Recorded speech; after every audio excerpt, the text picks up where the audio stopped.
Yaa carraa shamarran keenya dhugaa rabbii nan hojjetadhanii biyyaa bahanii waarratanii takkaatti imimmaan ofii dhangalaasanii gola hormaa keessatti andarraramaniirra immoo ganaa mana keessatti itti cufamee kophaa ofii akkaata harki tumamee miilli tumamee hidhamanii mana ormaa keessatti akkasittiin jiraatu carraa ijoollee keenyaa dhugaa rabbii baay'ee nama guba.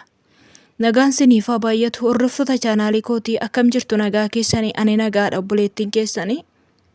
Micayyoo kana akkuma argaa jirtanii arra gadi lakkiste micayoon tokko seenee gaggaafadhee maal obboleettii teenya tana hin gargaarra jedheen gaggaafachaa ture garuu micayoon tun na jalaa hin qabne.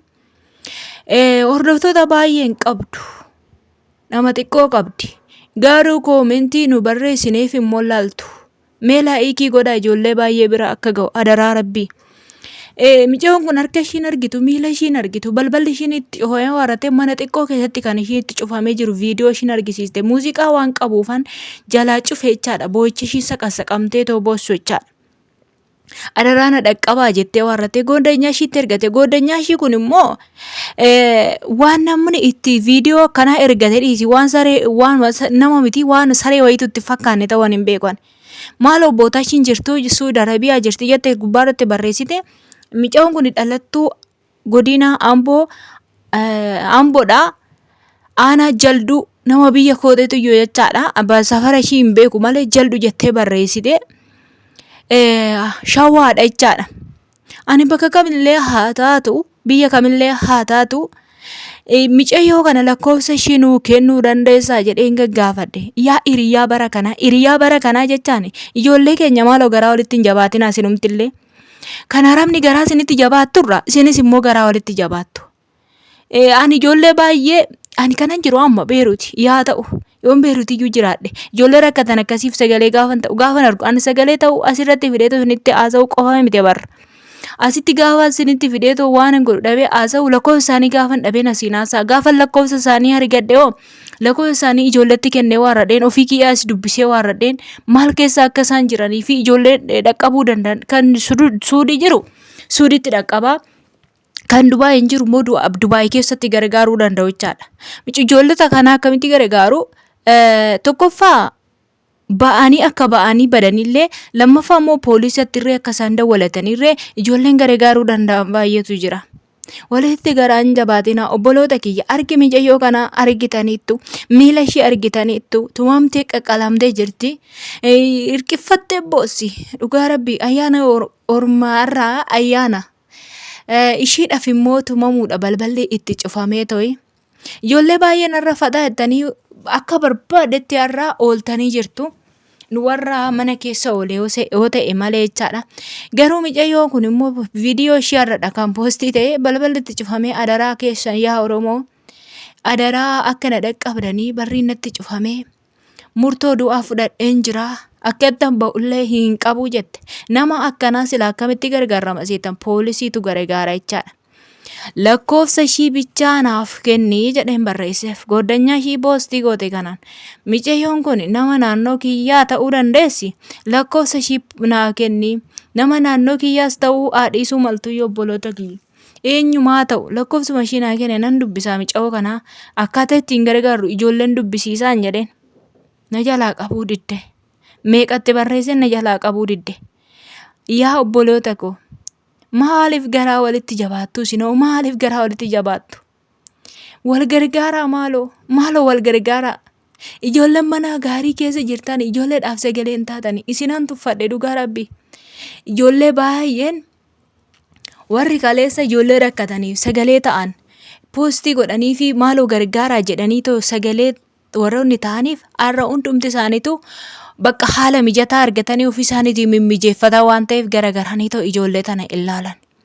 Abbaan barbaade waan barbaade yoo ta'e iyyuu namni jalaa qabu hin jiru. Adaraa yaa Oromoo ko adaraa micayyoo tana lakkoofsuma ani waan biraa yoo hafe akka carraa namoonni beektan yoo jiraattan lakkoofsa ishii naa kenni jennaan diddee jirti. Na jalaa qabuu diddee jirti. Lakkoofsa maatii ishii illee yoo an beektan jiraattan lakkoofsa maatii ishii onaa keetan maatii ishii irraa fudhadhee obboleettiin tuni lubbuudhaan haa dhaqqabamtu. Ijoolleen achi keessa jiran gargaaruu danda'an baay'ee isaaniitu jira. Adaraa keessa yaa obboloota kiyyaa obboleettii teessan haa gargaarru. Isiniin jechuun barbaada. Waan godhuuf waanan godhuuf waanan hin qabneefani. Mucayyoo tana otoo hin ajjeesin, mucayyoo tana otoo hin qalin. Gaafa akkasitti barri itti cufanii balbala itti cufanii waarratanii too ani tumaa dhumti isaan akkanattiin harabni kun ijoollee keenya shamarranii tumtu kun maalidha? Maallu jalaa balleessite jedhu silaa mana isaanii kan dhiqan jiruu isaanii hunda kan hojjetan innimti tuman kun jalaa atammoo maalidha? Moo maaluma inni wannumti kanaa kun hin hangalu bara obboloota kiyya jechaadha dhugaa rabbii. Innaa adaraa keessan obboleettii kana agare-gaarroo haadha qabnu isiniin jechuun barbaada. Ani kophaa koomaa gochuu hin danda'u. Garuu wanti ani gochuu danda'u lakkoofsa nama tokko argadhee yoon ta'e nama san qoradhee nama san iyyaafadhee dubbisee maal akka keessa jiruu fi maal keessa akka jiru akkaataa ittiin ba'uu danda'u nama naannoo sana jiru itti lakkoofsa kenneefitu namni sunis dubbisee haala mijeessuufidha. Haalli yoo mijateef immoo namni tokko ba'uu danda'a. Yoo ba'ullee nama gargaaruu danda'u nama dhaqqabuu danda'utti kennuu bichaadha malee ani biyya nani jiraadhu fi biyya ijoolleen kun jiraatan gargar yoo ta'e dhaqqabu namni biyya nani jiraadhu keessa yoo ta'e ani mana kontiraatan jira garuu warra mana kontiraatan jirre mana kireeffatanii too jiranitti gaafa isaanitti kennaman isaan immoo ofitti qabuu danda'u jechaadha. Garaa walitti hin jabaatina yaa Oromoo maal taatanii garaa walitti jabaattu keessattuu shamarran gaafa garaa walitti jabaattu baay'ee tokko na gaddisiisa jechaadha. Garaa walitti jabaattu haala mijataa waan qabdaniifu garaa jabaattu obboleettii keessan ishii rakkatetti waan biraa yoo afani waan bakka eenyu kiyyaan dhaqqabuun baadhee humna kiyyaan nan dhaqqaba jechaadha. Inni akkasii isiniin jedha adaraa keessan mucayyoo kana lakkoofsa ishii bichaan barbaada. Lakkoofsa ishii yoon argadhe dubbisuun barbaada waan ta'eef hin gargaarraa. Please obboleettiin teessan otoo hin qalamin haadha qabnu namoonni beektan nama beektan qofa koomentii naa barreessaa namni beektan lakkoofsa kiyya isinii kenna isin immoo dhuftanii warrattaniitu obboleettii tana akkaataa ittiin gargaaruu dandeenyu fala tokko uumna jechaadha. Rakkoo cimaa keessa jirti. Otoo miidhamni tokko irra hin ga'in mucaan tokko amma deengadda of ba'ennaanumaa baate bakka intumu maal gootti tumanii dadhabnaan waa baate kaattee tuma yeroo baatu qabee namichi tokko qabee warratti wajjumaan qajeelte namichi isa wajjin hin deemte ani qaraa ishiitu kutannaa qabdi dhugaa dubartii takka kutattudha mucaan daa'imayyuudha akkatti ishiin kutatteetuma qajeelteen beekama mana gaarii jiraatti hojjetachaa jirti jechaadha. Waggaa wanti tokko isinirra ga'e amma isaan isin ajjeesaniitis cim jettanii hin ciisin abbaa poolisiitti argannadha yoo isinidhaan isoomaa isin godhani xiqqoo isinidhaanii waarratanii yookaan hojjetachuu barbaadda isin hojjisiisuu yookaan immoo isin gashuu gara biyya keessanii akkasii isiniin jedha obboloota kiyyaa waan dhaggeeffattaniif galatooma adaraa laayikii godha rabbi itti amantanii obboloota koo isiniin jedha.